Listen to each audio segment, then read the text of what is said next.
Bien, como decía, seguimos esta sesión con la intervención de Laura Barba Bertrán y Arturo Morgado García, con la comunicación que lleva por título Salvajes en Europa, la imagen de Rusia en la España moderna. Tenéis la palabra. Bien, muchas gracias. Bueno, ya que estamos con los tópicos, vamos a seguir hablando de tópicos y vamos a tocar ahora las imágenes, las visiones que pudieron circular de la Rusia de la época moderna. Bueno, todos sabemos que en la época moderna el tópico de los caracteres nacionales es algo absolutamente operativo y que lo podemos encontrar por doquier. Lo encontramos ya en el Renacimiento, lo encontramos en una obra muy conocida de Carlos García, La antipatía entre franceses y españoles, donde nos da una visión totalmente contrapuesta de ambos pueblos. Lo encontramos también en el gran Benito Feijóo, con su mapa intelectual y cotejo de naciones, donde precisamente lo que quiere es desmontar un poco, sin éxito naturalmente, todos esos tópicos. En las novelas francesas del siglo XVIII hay un trabajo muy bonito en la revista Siglo XVIII, donde vemos como los franceses, los italianos, los ingleses, los españoles, cada uno de ellos tiene sus caracteres nacionales y sus tópicos nacionales bastante bien definidos. Pero dentro de los pueblos europeos, probablemente la nación que tuvo una imagen más negativa fue Rusia. Rusia, que durante mucho tiempo no se llamó Rusia, sino que se llamó Moscovia. Fue la denominación que estuvo circulando durante gran parte de la época moderna. La verdad es que absolutamente todo se conjuraba en contra de los moscovitas para que sobre ellos pesara esa imagen tan negativa. Era un país lejano, lo dominaba una naturaleza inclemente y hostil. La comunicación con el resto de Europa, con el resto del continente europeo, durante mucho tiempo fue bastante difícil. La evolución histórica y cultural, en comparación con la de Occidente, también fue bastante diferente. Tengamos en cuenta que el gran corte que diferencia la historia rusa de la historia del resto de Europa fue la invasión de los mongoles en el siglo XIII, que provocó una trayectoria histórica totalmente distinta. A partir de ese momento, Rusia, en vez de orientarse hacia el occidente, se orienta hacia el mundo del Caspio, del mundo del Mar Negro, el mundo de Siberia, y va a seguir unas pautas culturales totalmente distintas. Bueno, puesto un poco los antecedentes de todo esto, ¿qué se decía en la época moderna en España acerca del territorio ruso? Ante todo, ¿qué era lo que se podía saber? ¿Qué era lo que se podía conocer? ¿Qué volumen de información tuvieron los españoles o podían tener los españoles sobre la Rusia de la modernidad? Bueno, durante el siglo XVI y XVII, bastante poco. En el siglo, las relaciones de sucesos, que todos sabemos que tuvieron mucho florecimiento en el XVII y el XVIII, pues apenas tocan el imperio ruso, apenas tocan el espacio ruso, les interesa mucho más, bueno, los enfrentamientos con los turcos en el Mediterráneo, o incluso las guerras de los habsburgos contra los turcos en Centro Europa, pero de Rusia bastante poco. Hay algunas referencias sobre las guerras entre los rusos y los polacos, que es el enemigo eterno siempre para los rusos. Hay algunas referencias sobre los martirios que sufren los religiosos católicos por parte de los crueles ortodoxos, pero por otro lado bastante poco más. Alguna obra literaria, Lope de Vega tiene alguna obra de teatro precisamente ambientada en el espacio ruso, obra de teatro que nos trata de la figura del falso Demetrio que, por cierto, todavía en el siglo XVIII, si leemos la prensa española, seguía inspirando algunas piezas dramáticas. Prácticamente ningún español escribe nada de Rusia en el siglo XVI y en el siglo XVII. Tenemos la obra de Juan de Persia, tenemos la obra de Pedro Cubero, pero son relatos que no están ubicados específicamente en el espacio ruso. Juan de Persia, por ejemplo, como su propio nombre indica, era un persa que de camino a España recorrió el Caspio, recorrió el Volga, y eso le sirvió de pretexto para describir el imperio ruso. Pedro Cubero todavía dedica menos espacio por aquello de que Pedro Cubero en realidad lo que nos está contando es una vuelta al mundo que hizo a finales del siglo XVII. En fin, el nivel de información bastante limitado.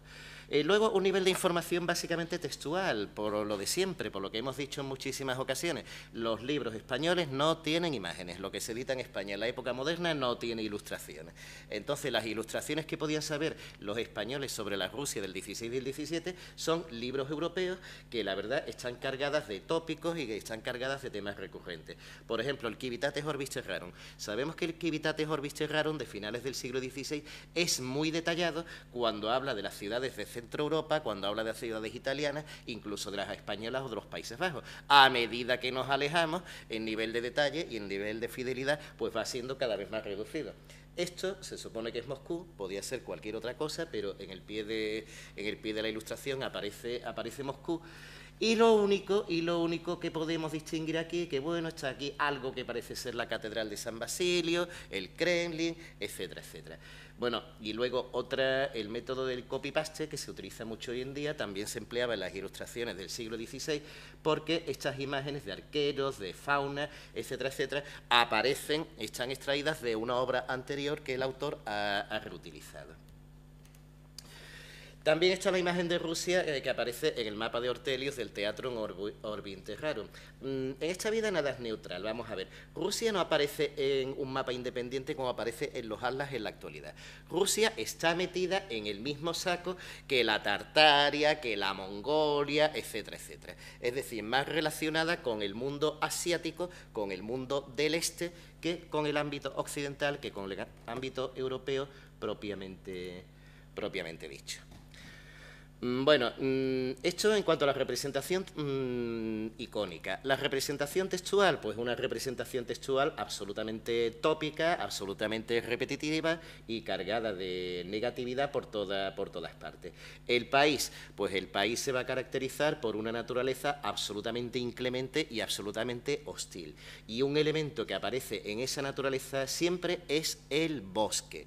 Tengamos en cuenta que para la cultura occidental, sobre todo para la cultura mediterránea, el bosque siempre es sinónimo de espacio no controlado por el hombre y, por consiguiente, de espacio no civilizado. Entonces, un país que está lleno de bosques, evidentemente, pues va a tener un nivel de civilización bastante reducido. Los pobladores, los habitantes son bárbaros en sus aspectos, bárbaros en sus costumbres, en su indumentaria, en sus hábitos alimenticios. Un tópico recurrente es el abuso continuo del alcohol por parte de los rusos, y no solamente que abusen del alcohol, sino que beben un licor, con perdón, absolutamente asqueroso. Ese es un elemento que está presente continuamente. Las moradas son incómodas, son sucias y son lúgubres. Su religión, como los rusos evidentemente eran cristianos ortodoxos, siempre nos va a decir que la religión de los rusos es parecida a la de los griegos, y los griegos son cismáticos, y como son cismáticos tienen una religión cargada de supersticiones. Bueno, esto era lo que se decía en los siglos XVI y XVII, y vamos a pasar ahora en el siglo XVIII. Vamos a ver, a poco que conozcamos la historia rusa en la época moderna, sabemos que la gran línea divisoria en todos los aspectos viene marcada por la figura de Pedro el Grande. Antes y después de Pedro el Grande, la historia del espacio moscovita va a ser completamente distinta, completamente diferente. ¿Qué se sabía en España de Pedro el Grande? Pues la verdad es que se sabía bastante. A poco que hojeemos las fuentes españolas del siglo XVIII, a poco que hojeemos la prensa, pues nos vamos a dar cuenta de que en más de una ocasión, aparece la figura de Pedro el Grande. Feijóo, que es un autor básico para conocer lo que era la cultura española del XVIII, pues nos transmite incluso un paralelo entre la figura de Luis XIV y la figura de Pedro el Grande. Ese aumento del interés por el espacio ruso en la España del siglo XVIII lo podemos encontrar también en la prensa periódica. Esto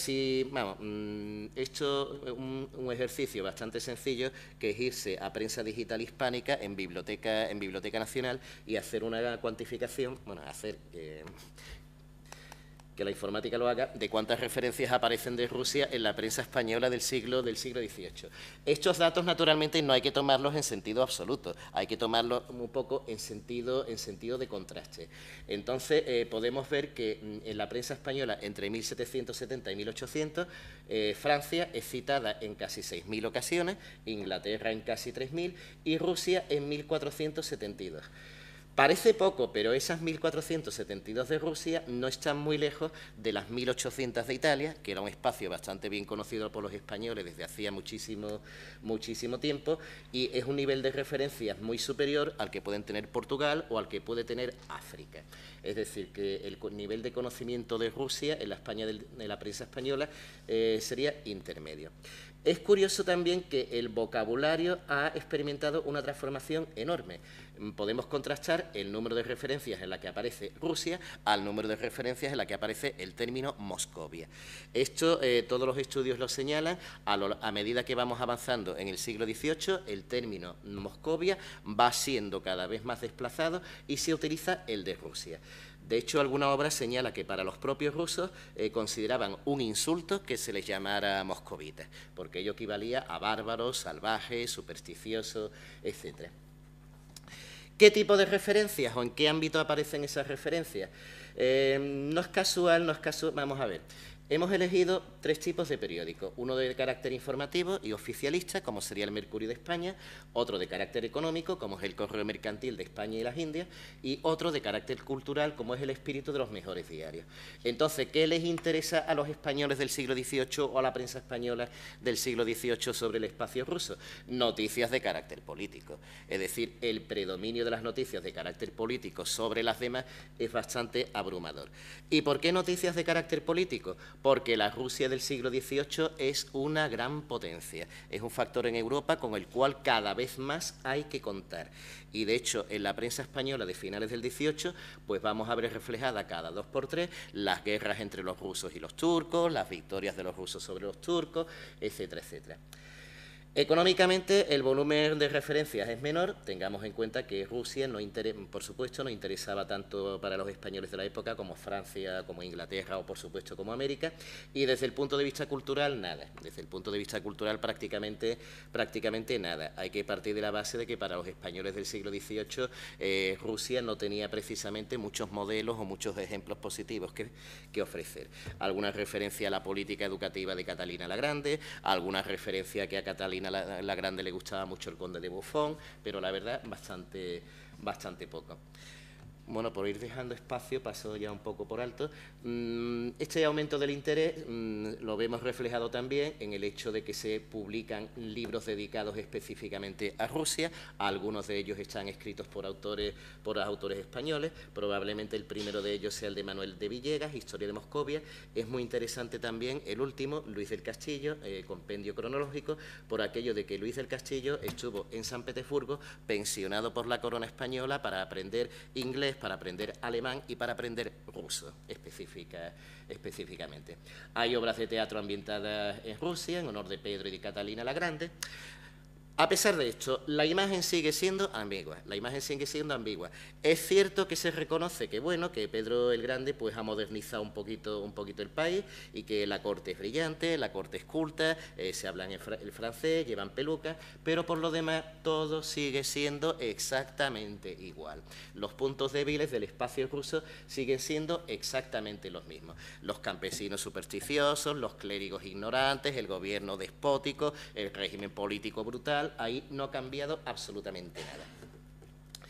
Y sí es cierto que hay un gran interés por reflejar su poderío militar. Eso es un tema que progresivamente obsesiona o preocupa mucho a los españoles y preocupa mucho en el resto de Europa. De hecho, la imagen del oso ruso, que es la imagen tópica de la Rusia del siglo XIX, la encontramos ya reflejada en la prensa de inicios de la centuria. Bueno, hemos hablado de tópicos. Ahora vamos a pegar un salto en el tiempo y en el espacio, probablemente bastante arriesgado, pero lo que queremos demostrar es la operatividad de los tópicos. Los tópicos duran muchísimo tiempo, los tópicos se mantienen. Y qué mejor ejemplo para ello de ver cómo En el cine histórico actual, se siguen manteniendo los tópicos y las representaciones de los rusos que podemos encontrar en España en el 16, en el 17 y en el 18. ¿Y por qué el cine? ¿Y por qué el cine histórico? ¿Por qué lo elegimos? Porque el cine histórico es muy ilustrativo de los tópicos y de las representaciones del pasado, y cómo en realidad eso nos influye mucho en la visión que tenemos del mundo. Aludo a un artículo muy conocido del francés Michel Pastoureau, donde comentaba un poco que realmente lo que determinó a muchos medievalistas franceses para estudiar la Edad Media no fue ni leer a Le Goff, ni Duby, ni nada por el estilo. Fue ver la película Ivanhoe, que eso fue lo que marcó su vocación como medievalista. Y sin más preámbulos, le cedo la palabra a doña Laura Barba. Bueno, ¿se me oye bien? Bueno, pues para ello vamos a referirnos a 3 películas ambientadas en la época moderna y que responden muy bien a todo el nacionalismo putiniano.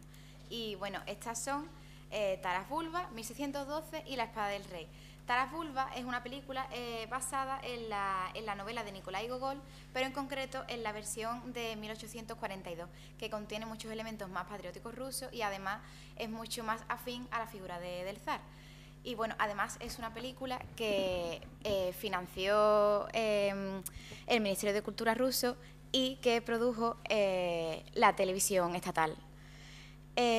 Bueno, la película habla del enfrentamiento entre los cosacos del Sich de Zaporizhia, entre ellos está Taras Bulba, contra los polacos, porque bueno, estos quemaban las iglesias ortodoxas, eran violentos con todos los ortodoxos y tal. Por otra parte, 1612 pues nos describe, a través de los ojos de Andrei, que es el protagonista, todo el periodo de la época de los disturbios, que bueno, es el que transcurre entre la muerte del zar Teodoro I, el hijo de Iván el Terrible, y el establecimiento ya de la dinastía Romanov en 1613. Esta película fue encargada por el propio Kremlin y esto es lo que justifica que tenga otra lectura más de carácter político. Y es que con esta película se quiere comparar este periodo de los tumultos con el periodo actual en el que se hace la película. La película nos cuenta que tras un periodo fuerte, un gobierno fuerte como es el de Iván el Terrible, llega un zar débil, hay un periodo de caos y es que esto provoca que los polacos invadan Rusia y esto solo puede terminar con la llegada de un gobierno fuerte.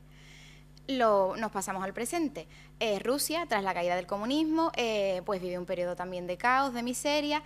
Esto provoca que empiece a tener una influencia de una potencia extranjera, Estados Unidos, y ¿esto cómo termina?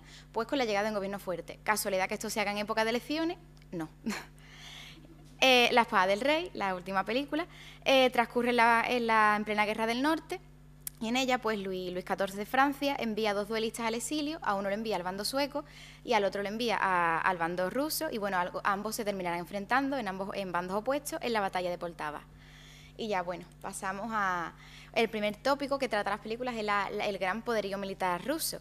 Ya en Taras Bulba, que transcurre en la Ucrania del siglo XVI, nos describe el miedo que inspiraban los cosacos, soldados que mientras quede pólvora, ellos siguen luchando.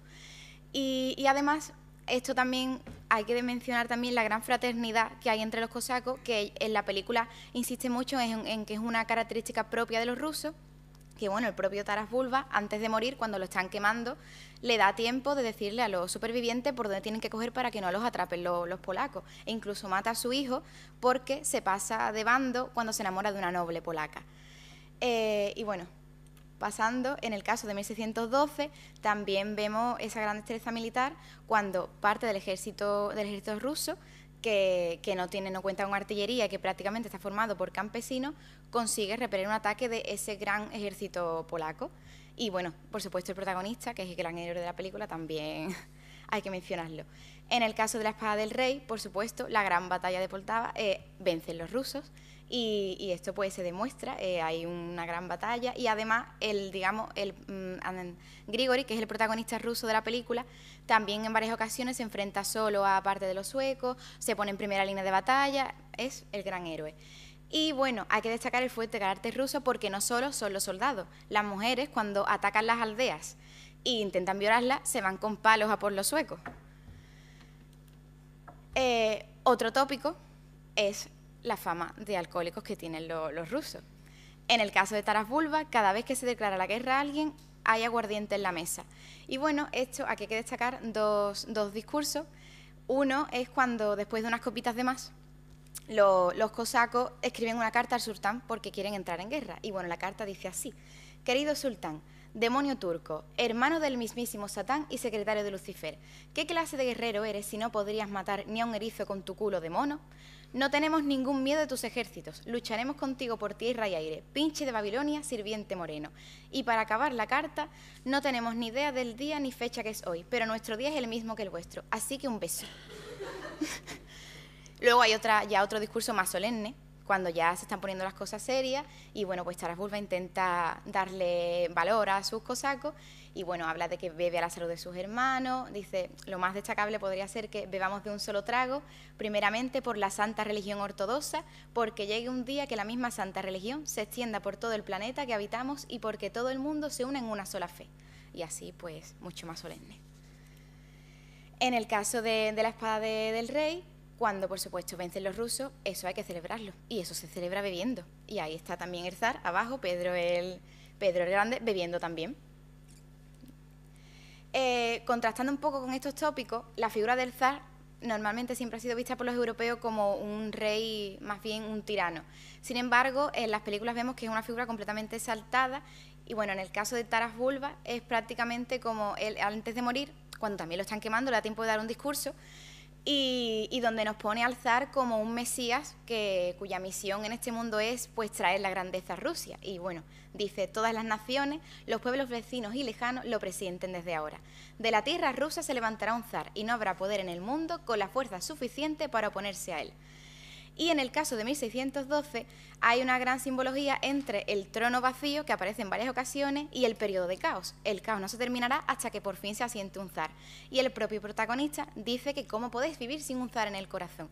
Y además, no solo eso, sino que la figura del zar tiene como un carácter mágico, porque cuando por fin se elige a un zar, aparece un unicornio, y un anciano que estaba subido como en una torre, que dijo que hasta que no terminara el caos no bajaba, bajó de la torre cuando ya había zar y se encontró con el unicornio.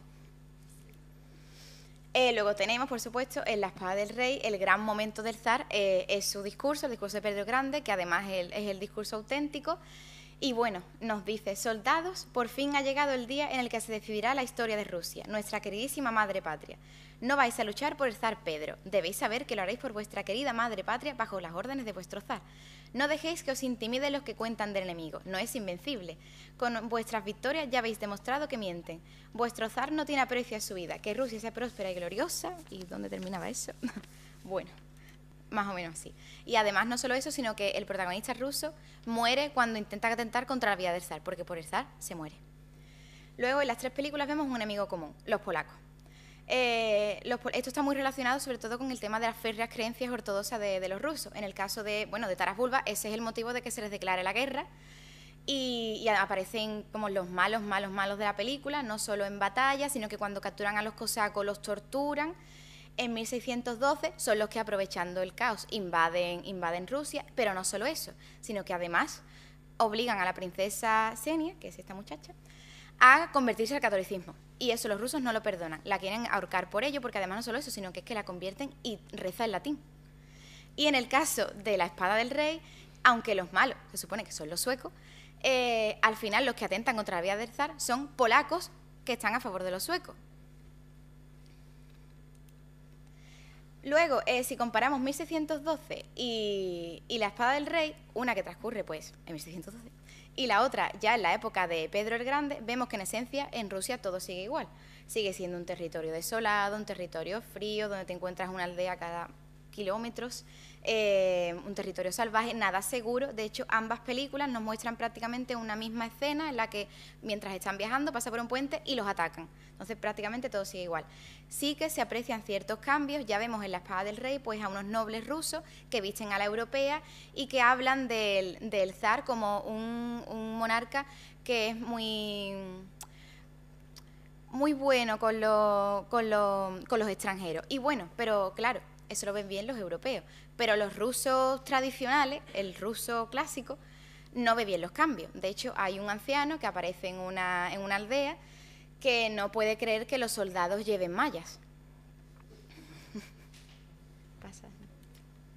Luego también tenemos el tópico de la superstición y la ignorancia. Aparece en 1612, cuando está el falso Dmitri.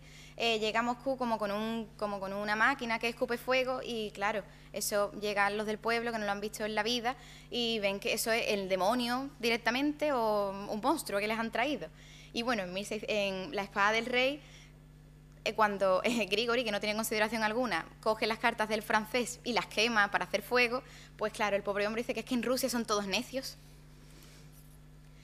Luego, pues, también podemos ver, sobre todo en la espada del rey, pero también en 1612, la opinión que tienen los europeos, porque en 1612 aparece una conversación entre el Papa y un sacerdote polaco, en la que se habla de Rusia como un país enorme lleno de salvajes, bueno, o directamente el infierno, y el sacerdote, que lo envían a Rusia, se toma su misión como una prueba de fe antes de poder marchar a América a evangelizar indios, que eso es lo que él quiere de verdad. Y en el caso de la espada del rey, cuando los nobles franceses hablan de Rusia, los que saben dónde están, porque la mayoría no saben ni dónde están, lo describen como un país de paganos y, bueno, el propio rey Luis habla de Pedro el Grande como el bárbaro zar. Y en contraposición con esto, tenemos, porque claro, no solo los europeos van a opinar sobre los rusos, también los rusos pueden opinar de los españoles. Y en 1612 aparece un español, este hombre, que bueno, él aparece directamente, ya aparece apostando y peleándose, pero bueno, ya desde el principio te lo ponen como un gran soldado. Y bueno, este personaje en la película muere y el protagonista tiene que hacerse pasar por él. Y entonces hay un sirviente tártaro que le da una serie de consejos para hacerse pasar por español. Con que grite cosas en plan, pues mierda, mierda, mierda, ya puede ser español. Y también le dice que no baile. Parece ser que tenemos fama de malos bailarines. Y bueno, se ve que los rusos, para los rusos, los españoles y los italianos son lo mismo, porque aparece supuestamente otro español que es un italiano en realidad, y solo se da cuenta de que no es español porque come pescado de río, y los españoles no comen pescado de río. Entonces, bueno, pues nos quedamos con que para los rusos, pues los españoles son pues malos bailarines, bueno, buenos soldados, eso sí, amantes, por supuesto, de los gritos y enemigos del pescado de río. Y bueno, esto pues nos deja ver que finalmente, que bueno, que la persistencia de los tópicos en el tiempo pues es bastante prolongada y que los tópicos tienen este doble sentido, porque si nosotros hemos hablado de la imagen que pueden tener los españoles o los europeos en general de los rusos, pues es impagable ese retrato que hacen en 1612 del español. Muchas gracias.